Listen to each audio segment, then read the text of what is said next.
ઉત્તર ભારતમાં થયેલી હિમવર્ષા અને ઠંડા પવનોની અસરના પગલે ગુજરાત પણ કાતિલ ઠંડીની ઝપેટમાં આવી ગયું છે। 5.6 ડિગ્રી સાથે નલિયા સૌથી ઠંડુગાર।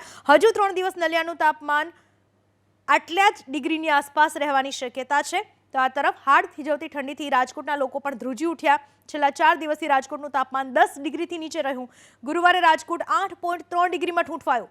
રાજ્યના 9 શહેરોમાં 10 ડિગ્રીથી તાપમાન નીચે નોંધાયું। અમદાવાદ શહેરમાં ગુરુવારે 12.8 ડિગ્રી તાપમાન નોંધાયું। દાહોદમાં 6.6, નર્મદામાં 6.9, અમરેલીમાં 8.4, ગાંધીનગરમાં 9, વડોદરામાં 9.2, પોરબંદરમાં 9.6, ડીસામાં 9.8, જામનગરમાં 10.3, ભુજમાં 10.4, કંડલામાં 11.5 ડિગ્રી તાપમાન નોંધાયું।